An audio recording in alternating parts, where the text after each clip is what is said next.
Tensions are rising across Europe as Hungary's Prime Minister Viktor Orbán and Foreign Minister Péter Szijjártó accuse Brussels of sabotaging peace talks for Ukraine.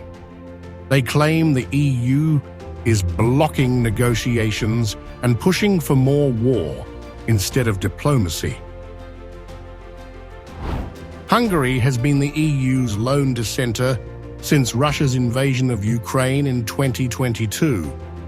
Orbán has repeatedly opposed sanctions, blocked military aid, and demanded peace talks over escalation. Now he's doubling down, accusing Brussels of actively working to shut down negotiations. And Szijjártó is backing him up with full force. Szijjártó took to Facebook, blasting Brussels, writing, "It is a pity that the Polish government, along with the rest of Brussels, is trying to prevent the peace negotiations.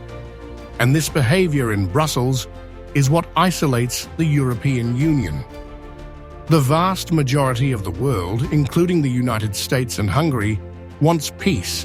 The 26 member states of the European Union, Poland included, voted to continue the war on Thursday."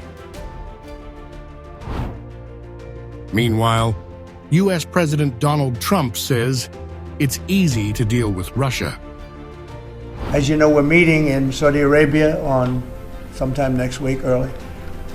And we're talking, I find that in terms of getting a final settlement, it may be easier dealing with Russia, which is surprising because they have all the cards. I mean, they're bombing the hell out of them right now. And I put a statement in, a very strong statement. Can't do that, you can't do that. Mr. President. We're trying to help them. And Ukraine has to get on the ball and get a job done.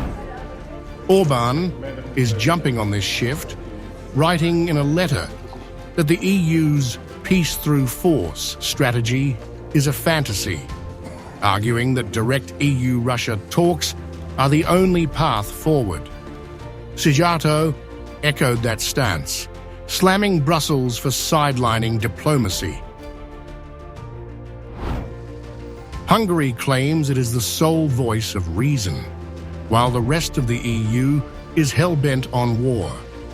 Critics, however, call it political spin, insisting any peace must include Ukraine, not just appease Russia. But with Trump carving his own path, Hungary is betting that Brussels is losing its grip. This isn't just rhetoric, it's a power struggle, splitting Europe as the Ukraine war drags on. Is Brussels really shutting down peace, or is Hungary playing its own game?